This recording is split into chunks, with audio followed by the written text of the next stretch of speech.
मामले में ईडी ने बड़ा खुलासा किया है। ईडी की माने तो इस शराब घोटाले में के कविता, मनीष सिसोदिया और अरविंद केजरीवाल की पूरी भूमिका है। पूरी खबर एक रिपोर्ट के जरिए आप सबको बताते हैं।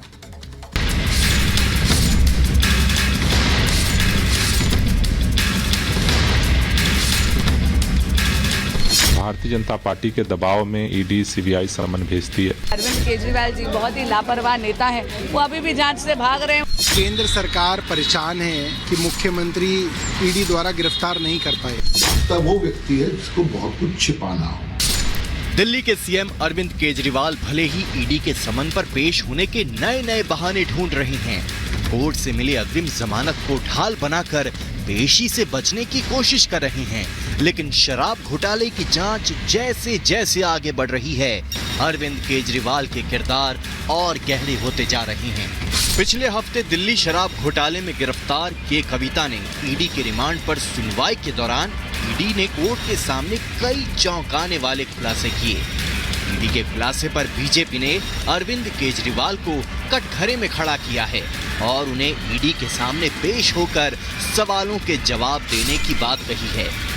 इस देश की कचहरियां जो हैं वो बार बार बोल रही हैं कि आम आदमी पार्टी के लीडर्स के खिलाफ प्राइमा फेसी एविडेंस एस्टैब्लिश हो गई है, इसीलिए तो बार बार हर किसी की बेल रिजेक्ट हो रही है। केवल सत्येंद्र जैन जी की बेल रिजेक्ट नहीं हुई, अभी मनीष सिसोदिया जी की क्यूरेटिव पिटीशन भी डिसमिस हुई है। लेकिन दिल्ली के मुख्यमंत्री माननीय अरविंद केजरीवाल जी बहुत ही लापरवाह नेता हैं, वो अभी भी जांच से भाग रहे हैं, जांच में नहीं जुड़ रहे। उनको फर्क नहीं पड़ रहा कि उनके साथी नेता जो है उनकी बेल बार बार रिजेक्ट हो रही है। के कविता के रिमांड पर सुनवाई के दौरान ईडी ने बताया कि वो दिल्ली शराब घोटाले की मुख्य साजिशकर्ता और लाभार्थियों में से एक थीं। उन्होंने अरविंद केजरीवाल और मनीष सिसोदिया के साथ मिलकर पूरी साजिश रची। नई आबकारी नीति के बदले आप नेताओं को 100 करोड़ रुपए दिए गए। पैसे देने वाले आरोपियों में के कविता शामिल थी। ईडी के इन आरोपों पर आम आदमी पार्टी की तरफ से सफाई आ गई है। आम आदमी पार्टी ने ईडी के आरोपों को बेबुनियाद और समन को राजनीति से प्रेरित बताया है। आज के दिन में ईडी और सीबीआई भारतीय जनता पार्टी के गुंडे बन के रह गए हैं।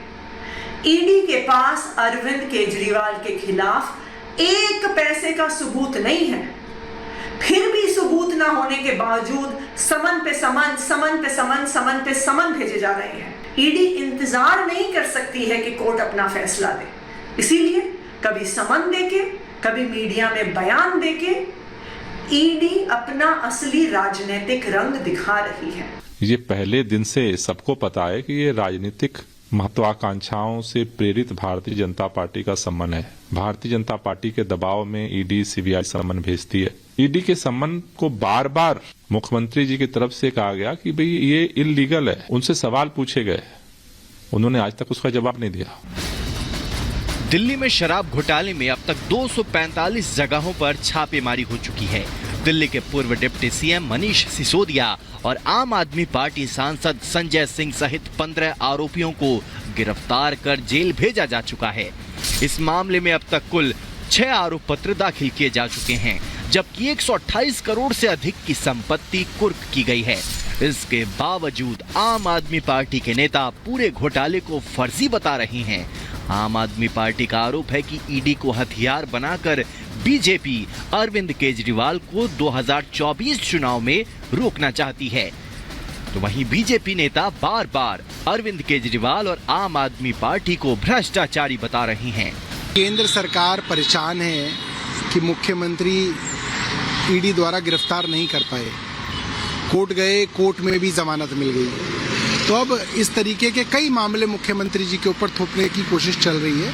किसी तरीके से चुनाव से पहले अरविंद केजरीवाल को गिरफ्तार करना चाहते हैं। भागता वो व्यक्ति है जिसको बहुत कुछ छिपाना हो, और मुझे लगता है कि अरविंद केजरीवाल चूंकि भाग रहे हैं, इसलिए उनको लग रहा है कि बहुत कुछ छिपा रहे हैं। दिल्ली शराब घोटाले को लेकर सियासी संग्राम छिड़ा है। ईडी अरविंद केजरीवाल को बार बार समन भेजकर पूछताछ के लिए बुला रही है, तो वहीं केजरीवाल लगातार ईडी के समन से बचने का पैंतरा आजमा रहे हैं। ऐसे में सवाल ये है कि ईडी और केजरीवाल के बीच चल रहा ये समन का खेल आखिर कब बंद होगा? ईडी के सामने पेश होकर अरविंद केजरीवाल सवालों का जवाब क्यों नहीं दे देते? क्या केजरीवाल जानबूझकर ईडी के समन से बचने का पैंतरा आजमा रहे हैं? Bureau report, Republic Bharat. इधर लोकसभा चुनाव को देखते हुए बिहार एनडीए में सीटों का बंटवारा हो गया, लेकिन 5 सांसदों के रहते पशुपति पारस के हाथ खाली रह गए। चिराग पासवान को 5 सीटें मिल गई एनडीए की तरफ से, और अब पशुपति पारस जो है बगावती तेवर दिखा रहे हैं। पूरी खबर इस रिपोर्ट के जरिए आपको दिखाते हैं।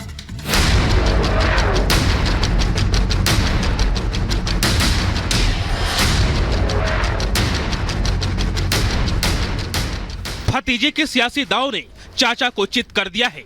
बिहार में खुद को मोदी के हनुमान बताने वाले चिराग पासवान को एनडीए से इस बार 5 सीटें मिली हैं, जबकि उनके चाचा पशुपति पारस खाली हाथ रह गए। भतीजे ने हारी बाजी पलटकर चाचा को चित कर दिया और चाचा खाली हाथ मलते हुए खेला करने की धमकी दे रहे हैं। चाचा बता रहे हैं कि उनके विकल्प खुले हुए हैं। कयास लगाए जा रहे हैं कि हाजीपुर सीट से चिराग के खिलाफ मैदान में उतरने की धमकी देने वाले पशुपति पारस बिहार में महागठबंधन का दरवाजा खटखटा सकते हैं। खबर है कि आज पशुपति पारस मोदी मंत्रिमंडल से इस्तीफा दे सकते हैं। जरा सुनिए चाचा के खाली हाथ रह जाने पर चिराग पासवान ने क्या कहा। क्योंकि मेरी जानकारी के हिसाब से कहीं से कोई ऑफर नहीं, but having said it all, मेरे चाचा जी ही बोलते हैं व्यक्ति बलवान नहीं होता, समय बलवान होता है। और मुझे लगता है कि समय ने आज जस्टिस किया है, न्याय किया है, उस संघर्ष को आज सम्मान मिला है। इस खून पसीने से उन्होंने जिस पार्टी के नाम को, जिस सिंबल को उन्होंने चुना था, आज भी वो फ्रीज है। इसके जिम्मेदार कौन है? मेरे पिता ने परिवार पार्टी को एकजुट रखा, पर आज उनके जाने के बाद जिस भूमिका में मेरे चाचा को होना चाहिए था वो नहीं निभाते हुए जिस तरीके से उन्होंने पार्टी में, परिवार में टूट की, मुझे लगता है आज उसी का ही परिणाम है कि आज इस खेमे में खुशी है और उधर नहीं। इस बार नवादा सीट बीजेपी ने खुद अपने पास रखा है। पहले ये सीट लोजपा के पास थी। वहीं गया और काराकाट सीट जदयू से लेकर मांझी की पार्टी हिंदुस्तान आवाम मोर्चा और उपेंद्र कुशवाहा की पार्टी राष्ट्रीय लोक मोर्चा को दी गई है। इसी तरह से शिवहर भाजपा के पास थी, इससे इस बार जेडीयू को दिया गया है। सबसे पहले देखिए बीजेपी कौन सी 17 सीटों पर चुनाव लड़ेगी। पश्चिम चंपारण, मुजफ्फरपुर, पटना साहिब, पूर्वी चंपारण, महाराजगंज, पाटलिपुत्र, औरंगाबाद, सारण, आरा, मधुबनी, उजियारपुर, बक्सर, अररिया, बेगूसराय, सासाराम, दरभंगा और नवादा। फॉर्मूला सर तय हो चुका है, जीत को लेकर कितना आश्वस्त हैं आप लोग? एकदम पूरी तरह, खाता ही नहीं खुलना है किसी का। 40 की 40 सीटें एकदम नामों को लेकर लड़ाई बिहार में 80 और 20 की है। 20% वोट वाले कितना देर टिकेंगे? नामों के लेकर सर कब तक ऐलान होने की संभावना है? जल्द होगा। बात जेडीयू की करें तो जेडीयू इन 16 सीटों पर मैदान में उतर रही है। वाल्मीकि नगर, मुंगेर, पूर्णिया, सीतामढ़ी, मधेपुरा, नालंदा, झंझारपुर, गोपालगंज, जहानाबाद, सुपौल, शिवहर, सीवान, किशनगंज, भागलपुर, कटिहार और बांका। 16 सीटें मिलने पर बिहार सरकार में मंत्री अशोक चौधरी ने क्या कहा, सुनिए। हम लोगों को तो उम्मीद यही थी, 16 सीटों की ही उम्मीद थी, 16 सीटों की उम्मीद थी। अब हमको लगता है कि ठीक है, माननीय नेता के कंसेंट से ही हुआ होगा सर। वहीं लोजपा आर की बात करें तो बिहार एनडीए ने लोजपा आर को ये सीटें दी हैं: हाजीपुर, वैशाली, समस्तीपुर, खगड़िया और जमुई। 5 सीटें मिलने के बाद चिराग पासवान ने पीएम मोदी और बीजेपी का आभार जताया है। मैं सबसे पहले हमारे प्रधानमंत्री जी का आभार अपनी पूरी पार्टी की तरफ से प्रकट करता हूं। सीटों का चयन, सीटों का बंटवारा हुआ, मुझे लगता है ये पार्टी के हर नेता के उस दृढ़ संकल्प को दर्शाता है जिसके लिए हम सब संकल्पित हैं। जो लक्ष्य हमारे प्रधानमंत्री जी ने हम लोग के लिए तय किया है 400 सीटें जीतने का, मुझे लगता है उसी संकल्प के साथ आज ये तमाम पार्टियां एकजुट होकर, गठबंधन की हमारी 5 पार्टियां एकजुट होकर उस संकल्प को पूरा करने की ओर अग्रसर हैं।